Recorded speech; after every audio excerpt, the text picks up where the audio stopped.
Hello, hi అండి. బాగున్నారా? అందరూ బాగున్నారా అండి? ఈరోజు నేను చక్కగా బ్రేక్ఫాస్ట్ ఏం చేశానంటే ఉప్మా చేశానండి. ఉప్మాలో కరివేపాకు, పల్లీలు, జీడిపప్పు, శనగపప్పు, మినపప్పు, పోపు.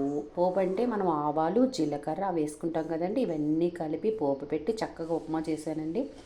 ఉప్మా కూడా మనం రోజు రొటీన్గా అన్నీ చేసుకుంటుంటామండి. అందుకని నేను ఏం చేశానంటే ఈరోజు ఇడ్లీ, దోశ, జొన్న రొట్టె, చపాతీ ఇవన్నీ ఆపేసి నాకు కొంచెం ఉప్మా చేసుకొని తినాలి అని అనిపించిందండి. అలాగే మా పిల్లలకు కూడా ఉప్మా ఉప్మా అని అన్నారండి. అందుకని ఈరోజు ఉప్మా చేశానండి. ఉప్మా తినటం వల్ల చాలా ఆరోగ్యం అండి. చిన్న పిల్లలు, చంటి పిల్లలకు కూడా 6 నెలల పిల్లలకి డాక్టర్ గారు ఏం చెప్తారంటే, రైస్ కాదమ్మా, ఉప్మా రవ్వతోటి బాగా పల్చగా జావలాగా చేసి పెట్టినట్లయితే వాళ్ళకి అరుగుదల శక్తి పెరుగుతుంది, అరుగుతుంది, వాళ్ళకి మళ్ళీ కూడా ఆకలి అనేది కూడా పుడుతుంది అని చెప్తారండి. అందువల్ల ఏంటంటే ఉప్మా కూడా అప్పుడప్పుడు మనం వారానికి ఒక్కసారి చేసుకున్నట్లయితే మనకు కూడా బాగుంటుందండి. ఉప్మా కూడా ఎంత రుచిగా ఎన్ని రకాలు వేసుకొని చేసినా సరే అంతే రుచిగా వస్తుంది.